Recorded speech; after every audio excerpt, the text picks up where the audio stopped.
अक्सर देखा जाता है कि अपने समाज में प्रेम संबंध के नतीजे बहुत खौफनाक आते हैं। ऐसा ही एक मामला मध्य प्रदेश के जबलपुर से सामने आया, जहां एक प्रेम कहानी का अंत बहुत ही दर्दनाक और खौफनाक रहा। दरअसल इस मामले में लड़की के भाई ने कुल्हाड़ी से गला काटकर अपने ही जीजा की हत्या कर दी।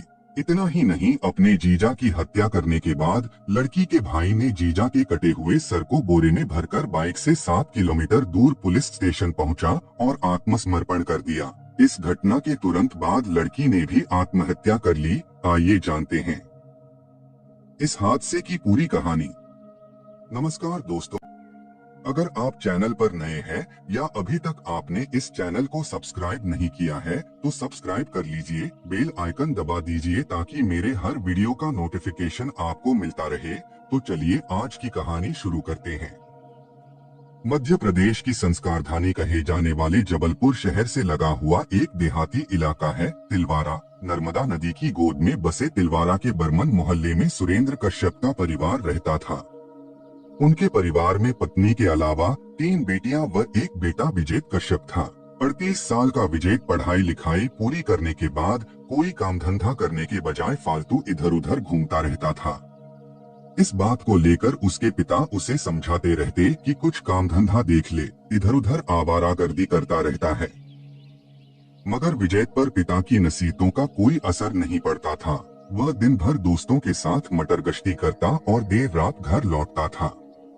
करीब 3 साल पहले की बात है। बेरोजगारी के दिन काट रहे विजेत की मुलाकात एक दिन धीरज शुक्ला उर्फ मिंटू से हुई। रामनगर इलाके के शंकर घाट में रहने वाले धीरज के पिता शिवराम शुक्ला का नाम शराब के अवैध कारोबार से जुड़ा हुआ है।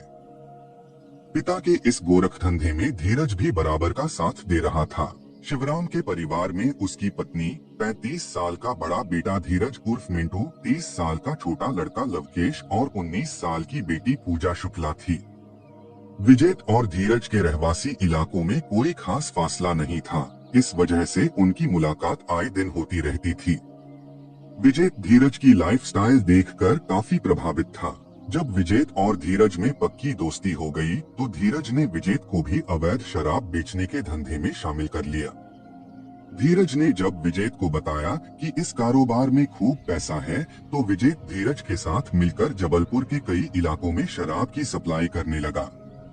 इससे विजेत को रोजगार के साथ अच्छी खासी कमाई होने लगी।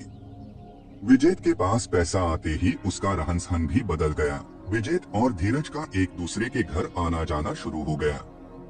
धीरज के घर वाले भी विजेत से इस तरह घुल मिल गए थे कि धीरज के घर पर न होने पर भी वह उनसे घंटों बैठकर बातचीत करता रहता था। एक दिन सुबह विजेत धीरज से मिलने उसके घर पहुंच गया। जैसे ही उसने दरवाजे पर दस्तक दी तो धीरज की बहन पूजा शुक्ला ने दरवाजा खोला। खूबसूरत पूजा शुक्ला को सामने देखकर विजेत देखता ही रह गया। उस समय पूजा की उम्र 16 साल थी। उसकी खूबसूरती ने विजेत को पहली नजर में ही उसका दीवाना बना दिया। पूजा ने अपनी मधुर मुस्कान के साथ विजेत से कहा, आइए आप बैठिए भैया, अभी नहा रहे हैं। पूजा की मुस्कान ने विजेत पर जैसे जादू सा कर दिया। वह मुस्कुराता हुआ पूजा के पीछे पीछे कमरे में आकर सोफे पर बैठ गया। इसी दौरान पूजा उसके लिए चाय बनाकर ले आई। विजेत की नजरें अब पूजा पर ही जमी थीं। उसे समझ नहीं आ रहा था कि वह किस मोहपाश में बंधा जा रहा है। चाय की चुस्की लेते हुए उसने पूजा की तरफ जी भर देखा और बोला, तुम्हारे हाथों की बनी चाय में जादू है। अपनी तारीफ सुन पूजा ने शर्माते हुए कहा, ऐसा क्या जादू कर दिया मैंने? विजेत बोला, तुम्हारी खूबसूरती की तरह चाय भी बहुत टेस्टी है। विजेत से अपनी तारीफ सुन पूजा उससे कुछ बोल पाती, इसके पहले ही धीरज बाथरूम से निकलकर कमरे में आ गया। धीरज को आता देख पूजा वहां से चली गई। उस दिन के बाद से विजेत पूजा का आशिक बन गया। अब वह अक्सर धीरज से मिलने के बहाने पूजा के घर आने लगा। पूजा का इस नाजुक उम्र में किसी लड़के के प्रति झुकाव स्वाभाविक था। विजेत दिखने में हैंडसम था। उसके पहनावे, स्टाइलिश लुक से पूजा भी उसे मन ही मन चाहने लगी थी। जब भी विजेत घर आता तो पूजा चाय पानी के बहाने उसके आगे पीछे घूमने लगती। पूजा का भाई धीरज इस बात से अनजान था कि उसका दोस्त दोस्ती में विश्वासघात करके उसकी बहन पर बुरी नजर रख रहा है। विजेत को जब भी मौका मिलता धीरज की गैर मौजूदगी में पूजा से मिलने पहुंच जाता।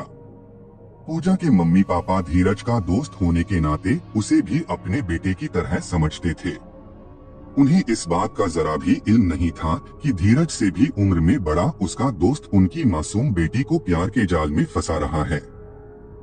पूजा और विजेत का प्यार आंखों ही आंखों में परवान चढ़ रहा था। सितंबर 2019 की बात है।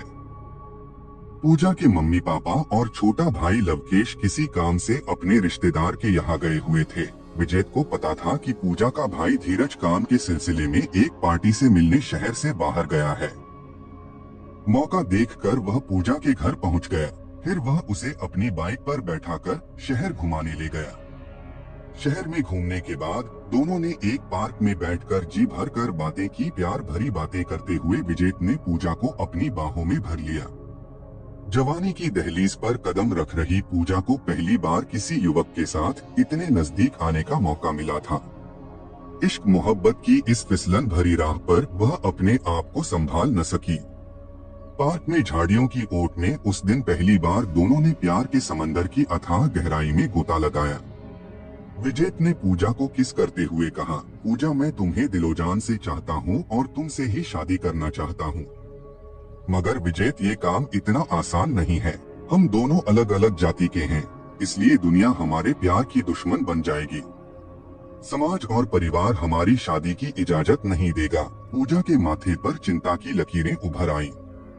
विजेत ने उसे कसकर गले लगाते हुए कहा, प्यार किसी बंधन में बंध कर नहीं रह सकता पूजा। पूजा ने विजेत से अपने आप को छुड़ाते हुए कहा, विजेत तुम नहीं जानते, धीरज भैया को हमारे प्यार के बारे में पता चल गया तो वे तो मेरी जान ही ले लेंगे। विजेत ने पूजा को सीने से चिपकाते हुए कहा, पूजा दुनिया की कोई भी ताकत मुझे तुमसे जुदा नहीं कर सकती। प्यार की दुनिया में खोए ये दो प्रेमी अच्छी तरह जानते थे कि प्यार की राह भले ही आसान हो, मगर शादी की राह कांटों की सेज से कम नहीं होगी। उस दिन खूब मौज मस्ती कर दोनों अपने अपने घर आ गए। विजेत का मन पूजा से शादी करने के लिए उतावला था, मगर पूजा अभी 18 साल की नहीं हुई थी। विजेत जानता था कि नाबालिग उम्र में वह पूजा से शादी नहीं कर सकता। ऐसे में इंतजार करने के अलावा उसके सामने कोई दूसरा रास्ता नहीं था। अगले साल जैसे ही पूजा शुक्ला ने अपने जीवन के 18 साल पूरे किए तो विजेत कश्यप ने हिम्मत करके पूजा के घर वालों के सामने शादी का प्रस्ताव रख दिया। विजेत के इस प्रस्ताव से पूजा के घर में हड़कंप मच गया। धीरज का तो खून खौल उठा। उसने विजेत को भला बुरा कहते हुए साफ तौर पर कह दिया कि ये शादी हरगिज नहीं हो सकती।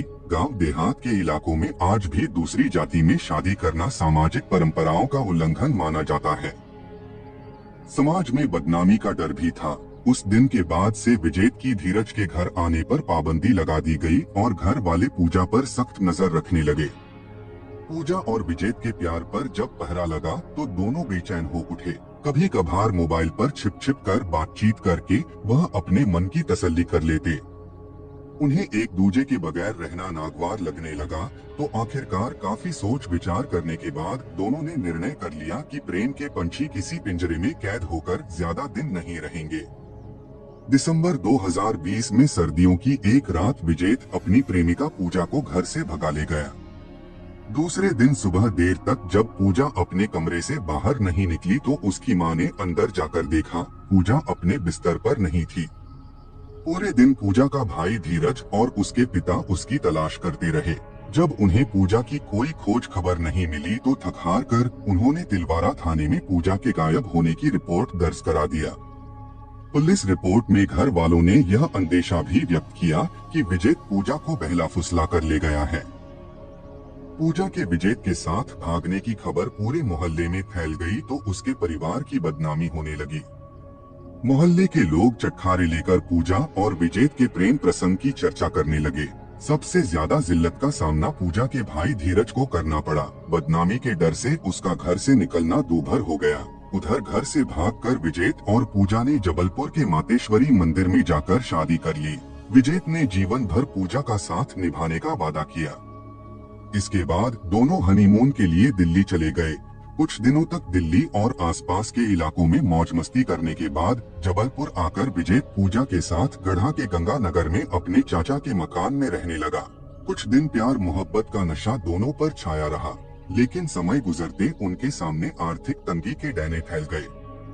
इस बीच 27 फरवरी 2021 को पुलिस ने एक दिन विजेत और पूजा को खोज निकाला। तब थाने में घर वालों के सामने पूजा ने लिखित बयान देकर साफ कह दिया कि उसने अपनी मर्जी से विजेत से शादी की है और वह उसी के साथ रहना चाहती है। पूजा के घर वाले उसे उसके हाल पर छोड़कर घर वापस आ गए। शादी के पहले विजेत ने पूजा को जो सब्ज़बाग दिखाए थे वे धीरे धीरे झूठ साबित होने लगे। विजेत के संग 3 महीने में ही पूजा जान चुकी थी कि विजेत रंगीन मिजाज युवक है। उसे यह भी पता चला कि इसी रंगीन मिजाजी की वजह से उसके खिलाफ 2018 में उसके खिलाफ थाने में एक नाबालिग लड़की से छेड़छाड़ में पोक्सो एक्ट का मामला दर्ज हुआ था। इस बात को लेकर दोनों के बीच मनमुटाव भी बढ़ने लगा। दोनों के बीच होने वाले झगड़े में नौबत मारपीट तक आ चुकी थी। पूजा के अरमानों का गला घोंटा जा रहा था। जब विजेत आए दिन पूजा के साथ मारपीट करने लगा तो परेशान होकर 7 मार्च 2021 को पूजा ने फोन करके अपने भाई को बुला लिया। धीरज पहले ही विजेत से खार खाए हुआ था, ऊपर से वह उसकी बहन से मारपीट करने लगा तो गुस्से में आग बबूला होकर वह पूजा को अपने घर शंकरा घाट ले आया। पूजा के मायके आने के बाद विजेत बेचैन रहने लगा। अपने किए पर वह शर्मिंदा था, मगर धीरज के डर से वह उसके घर जाकर पूजा से नहीं मिल पा रहा था। पूजा से मिलने के लिए वह धीरज के घर के आसपास ही चक्कर लगाता रहता था। 11 मार्च 2021 की सुबह धीरज तिलवारा की ओर जा रहा था। इस दौरान उसने देखा कि उसका जीजा विजेत उसके घर की ओर जा रहा है। उसे शक हुआ कि विजेत उसके घर जाकर पूजा को फिर से अपने साथ ले जा सकता है, इसलिए वह घर वापस आ गया और छत पर बैठकर निगरानी करने लगा। इसी दौरान उसने देखा कि विजेत उसके घर के पीछे की झाड़ियों में खड़ा है। विजेत को वहां देखकर धीरज को गुस्सा आ गया।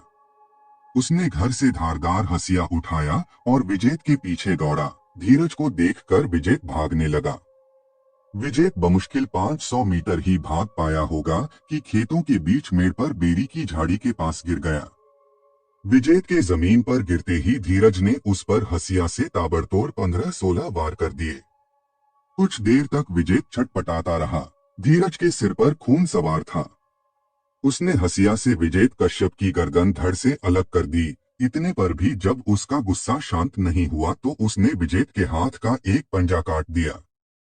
दूसरे पंजे को भी उसने काटने का प्रयास किया, मगर कामयाब नहीं हुआ।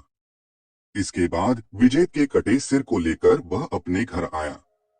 घर के एक कोने में कटे सिर को रखते हुए वह घर के अंदर दाखिल हुआ।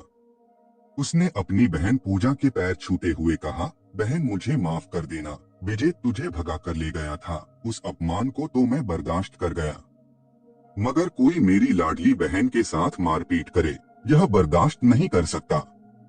आज मैंने उसका खेल खत्म कर दिया है। पूजा धीरज की बातें सुनकर अवाक रह गई। जैसे ही उसकी नजर बाहर की तरफ कोने में रखे कटे सिर पर पड़ी तो उसके मुंह से चीख निकल गई। करीब जाकर उसने अपने पति विजेत का कटा हुआ सिर देखा तो जमीन पर सिर पटकने लगी और पल भर में बेहोश हो गई। धीरज ने विजेत के कटे सिर व हंसिया को बोरीनुमा एक थैले में रख लिया और बाइक स्टार्ट कर 7 किलोमीटर दूर तिलवारा थाने पहुंच गया। 11 मार्च 2021 को महाशिवरात्रि का त्योहार मनाया जा रहा था। त्योहार के मद्देनजर तिलवारा थाने के टीआई सतीश पटेल और ज्यादातर स्टाफ मंदिरों के आसपास सुरक्षा के लिए तैनात थे। दोपहर के समय अचानक एक बाइक सवार युवक हाथ में एक थैला लिए थाने में दाखिल हुआ तो थाने में मौजूद एक पुलिसकर्मी की नजर उस पर पड़ी। बाइक पर आए युवक के कपड़े खून से सने हुए थे। पुलिसकर्मी ने उसे दूर से देखते ही पूछा, कौन हो तुम, यहाँ किस लिए आए हो? उस युवक ने अपने साथ लाए थैले को जमीन पर रखते हुए कहा, साहब मेरा नाम धीरज शुक्ला है। बर्मन मोहल्ले का विजेत कश्यप मेरी बहन को भगा कर ले गया था। आज मैंने उसका मर्डर कर दिया है, मुझे गिरफ्तार कर लीजिए। इस थैले में उसका सिर और हाथ का पंजा काट कर लाया हूँ।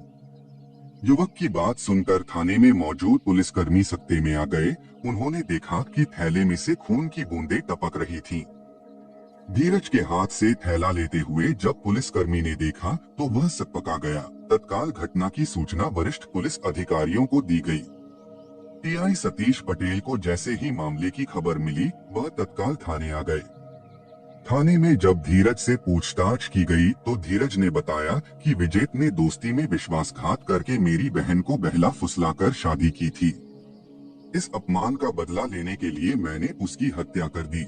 मैं ठान चुका था कि या तो वो जीवित रहेगा या मैं जीवित रहूंगा। तिलवारा पुलिस ने आरोपी धीरज की निशानदेही पर हत्या में इस्तेमाल हसिया और खून से सने उसके कपड़े आदि जब्त कर लिए। आरोपी की सूचना पर पुलिस जब रामनगर इलाके के एक खेत में पहुंची तो वहां विजेत का धड़ पड़ा हुआ था। वहां पर विजेत के घर वाले और रिश्तेदारों की भीड़ लगी थी। तिलवारा पुलिस ने लाश का पंचनामा तैयार कर उसे पोस्टमार्टम के लिए मेडिकल कॉलेज भिजवा दिया। इधर धीरज के घर से जाने के बाद उसकी बहन पूजा को जैसे ही होश आया, वह दौड़कर खेत की तरफ गई। वहां विजेत के बिना सिर के धड़ को देखकर उसके सब्र का बांध टूट गया। उसे यकीन नहीं हो रहा था कि शादी के 3 महीने के भीतर ही उसके सारे ख्वाब रेत के महल की तरह ढह गए हैं। शोक से व्याकुल वह अपने घर आई और एक कमरे में जाकर जोर जोर से रोने लगी। चीख पुकार सुनकर आसपास की महिलाएं घर आ गईं, तो पूजा की मां रो रो कर सबको घटना की जानकारी देने लगी। घंटे 2 घंटे के बाद जब पूजा के रोने की आवाज कमरे से आनी बंद हुई तो उसकी मां ने कमरे के अंदर जाकर देखा तो उसकी चीख निकल गई। चीख सुनकर पूजा के पिता दौड़कर आए तो देखा पूजा पंखे से लटकी हुई थी। पूजा ने अपनी ओढ़नी का फंदा बनाकर पंखे से लटककर फांसी लगा ली थी। पुलिस टीम को जैसे ही पूजा के फांसी लगाने की खबर मिली, वह शंकरा घाट में धीरज के घर पहुंच गई। पूजा को पंखे से उतारकर पुलिस जांच पड़ताल में लग गई। पुलिस को शक था कि कहीं धीरज ने विजेत से पहले पूजा की हत्या करके पंखे से तो नहीं लटका दिया। फूटाताल में रहने वाले मृतक विजेत के ममेरे भाई और दूसरे रिश्तेदारों ने पुलिस के सामने यह आरोप लगाया कि पूजा ने आत्महत्या नहीं की बल्कि उसकी हत्या की गई है। उनका कहना था कि विजेत की हत्या करने के बाद धीरज ने पूजा को फांसी पर लटका दिया। यह हत्या पूरी योजना बनाकर की गई है ताकि किसी को संदेह न हो। वह नहीं चाहते थे कि पूजा अपने भाई और अन्य रिश्तेदारों के खिलाफ गवाही दे। महाशिवरात्रि के धार्मिक उत्सव पर इस तरह की घटना होने से पूरे क्षेत्र में तनाव का माहौल बन गया था। जबलपुर रेंज के डीआईजी भगवत सिंह चौहान और एसपी सिद्धार्थ बहुगुणा पूरी घटना पर नजर रखे हुए थे। वरिष्ठ अधिकारियों के निर्देश पर तिलवारा टीआई सतीश पटेल ने दोनों पक्षों को समझाकर पहले दोनों शवों का पोस्टमार्टम कराया। फिर शाम को पुलिस की मौजूदगी में अलग अलग स्थानों पर पूजा और विजेत का अंतिम संस्कार कराया। आईजी जबलपुर रेंज की ओर से तिलवारा थाने के टीआई सतीश पटेल की सूझबूझ के लिए पुरस्कृत किया गया। पूजा और विजेत की प्रेम कहानी का दुखद अंत हो चुका था। पुलिस ने धीरज शुक्ला के इकबालिया बयान के आधार पर आईपीसी की धारा 302 के तहत विजेत की हत्या का मुकदमा कायम कर उसे न्यायालय में पेश किया, जहां से उसे जेल भेज दिया गया। रक्षाबंधन के दिन पूजा जिस भाई की कलाई पर राखी बांधकर बहन अपनी रक्षा का जिम्मा सौंपती थी, वही भाई उसके प्यार का जानी दुश्मन बन गया। जात पात की संकुचित विचारों की बेड़ियों में जकड़े भाई ने बहन की मांग का सिंदूर उजाड़ दिया, जिसके चलते बहन को मौत को गले लगाने पर मजबूर होना पड़ा। कहानी को लास्ट तक सुनने के लिए आपका धन्यवाद। इस कहानी के बारे में अपनी राय कमेंट करके जरूर बताइएगा।